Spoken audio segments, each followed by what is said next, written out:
दोस्तों इस समय हमारी सब्जियों की फसलों में चूसने वाले जो कीट होते हैं उनका प्रकोप धीरे धीरे बहुत ज़्यादा बढ़ रहा है और मिर्ची की फसल में जो है इसका अटैक सबसे ज़्यादा होता है। जितने भी रस चूसे कीट है जैसे थ्रिप्स हुआ, सफ़ेद मक्खी हुई और अन्य जितने भी चूसने वाले जो कीट हैं उनका जो अटैक होता है वो मिर्ची की फसल में इस समय बहुत ज़्यादा होता है और नुकसान हमारी मिर्ची की फसल में सबसे ज़्यादा होता है, क्योंकि रस चूसने वाले जो कीट होते हैं वो मिर्ची की फसल में बैठते हैं, ऊपर से उनके पत्तियों का जो रस चूसते हैं उसकी वजह से जो है पत्तियाँ ऊपर की तरफ से मुड़ने लगती हैं और उसके बाद आपने कई बार देखा होगा कि प्लांट की ऊपरी जो जितनी भी पत्तियाँ होती हैं वो ऊपर की तरफ मुड़ जाती हैं, छोटी छोटी हो जाती हैं और उसके बाद में जो फल लगते हैं वो भी काफ़ी छोटे छोटे से ही लगते हैं और ग्रोथ मिर्ची के जो प्लांट की है वो वहीं पे रुक जाती है। कहने का मतलब ये है कि उसको हम ये बोलते हैं कि हमारी मिर्ची के प्लांट में माथाबंदी जो रोग होता है वो आ जाता है और उसी माथाबंदी के नाम से ही उस रोग को जाना जाता है। उसे आप वायरस भी कह सकते हैं कि वायरस का जो अटैक है वो हमारी मिर्ची की फसल में इसकी वजह से हो जाता है। प्लांट की जो कंडीशन होती है वो पूरी तरह से ख़राब हो जाती है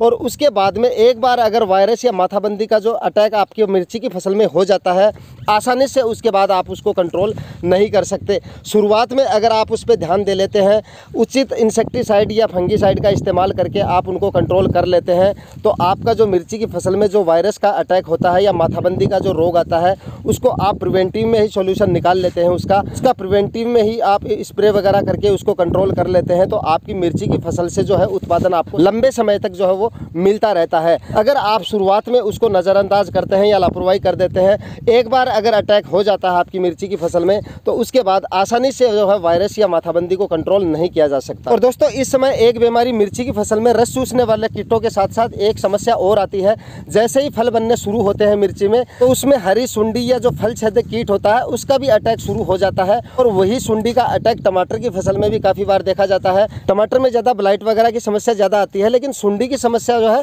वो टमाटर में ज़्यादा आती है और उसके बाद में मिर्ची में भी उसका जो अटैक है वो काफ़ी देखा जाता है। तो आज के इस वीडियो में मैं आपको बताऊंगा एक ऐसे इंसेक्टिसाइड के बारे में जिससे आपकी मिर्ची की फसल में थ्रिप्स और जितने भी चूसने वाले कीट होते हैं, रस चूसने वाले कीट, उनको आप आसानी से कंट्रोल कर सकते हैं और साथ में आप सुंडी को भी जो है जो फल छेदक कीट होता है उसको भी आसानी से आप कंट्रोल कर सकते हैं। तो दोस्तों आज के इस वीडियो में हम बात करेंगे एक ऐसे इंसेक्टिसाइड के बारे में जिसका उपयोग आप मिर्ची के साथ साथ जितने भी आपकी सब्जियों की फसलें हैं उन सभी में उसका उपयोग कर सकते हैं। और दोस्तों उस एक इंसेक्टिसाइड से आप मिर्ची के साथ साथ आप अपनी सभी प्रकार की सब्जियों में काफ़ी सारे कीटों को एक साथ कंट्रोल कर सकते हैं। तो दोस्तों आज का वीडियो आपको कंप्लीट देखना है। चैनल पे नए हैं तो चैनल को सब्सक्राइब कर दीजिए और साथ में नोटिफिकेशन बेल भी ऑन कर देना ताकि समय समय पर आपको खेती बाड़ी से रिलेटेड वीडियो मिलते रहे। नमस्कार दोस्तों, मैं हूं सुरेश और आप देख रहे हैं हमारा यूट्यूब चैनल खेत किसान झुंझुनू। तो दोस्तों अपनी मिर्ची की फसल को चूसने वाले कीट, फली छेदक और इल्ली जैसे कीटों से बचाने के लिए आपको यहाँ पे इस्तेमाल करना है पावर ग्रो कंपनी का किलक्स। दोस्तों पावर ग्रो कंपनी के किलक्स में रासायनिक संगठन होता है थाइमाथोक्सम होता है 12.6%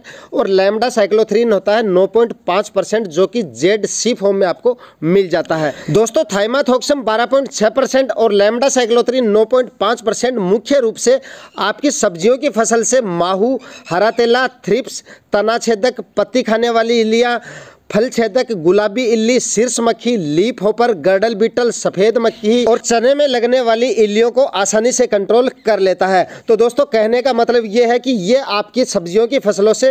रस चूसने वाले कीटों के साथ साथ जो इल्लियाँ होती हैं उनको भी आसानी से कंट्रोल कर लेता है। यानी यहाँ पे आपको इल्लियों के लिए अलग से स्प्रे करना नहीं पड़ता है। इसीलिए मैंने पावर ग्रो कंपनी के किलक्स के बारे में यहाँ पे आपको जानकारी दी है। इससे आप मिर्ची के साथ साथ टमाटर की फसल में लगने वाले चूसक कीट और इल्लियों को भी आसानी से कंट्रोल कर सकते हैं। तो दोस्तों फाइनली आप अपनी मिर्ची की फसल हो या टमाटर की फसल हो या किसी भी तरह की सब्जियों की फसल हो, इस तरह की दिक्कत या बताए गए कीटों का प्रकोप अगर आपकी टमाटर या अन्य सब्जियों की फसलों में आपको देखने को मिलता है तो बताए गए इंसेक्टिसाइड का इस्तेमाल करके आप इन सभी रोगों से छुटकारा पा सकते हैं। दोस्तों बात करें अपनी सब्जियों की फसल में इसके डोज की तो आप 12 से 15 ml प्रति 15 लीटर स्प्रे टैंक के हिसाब से आप इसका डोज रख सकते हैं और बताए गए रोगों से आसानी से छुटकारा पा सकते हैं। तो दोस्तों उम्मीद करता हूं आज के वीडियो में दी गई जानकारी आपको काफ़ी इंफॉर्मेटिव लगी होगी। वीडियो अगर इंफॉर्मेटिव लगा है तो वीडियो को ज़्यादा से ज़्यादा लाइक कीजिएगा, शेयर कीजिएगा और चैनल को सब्सक्राइब करना ना भूलें। जय हिंद।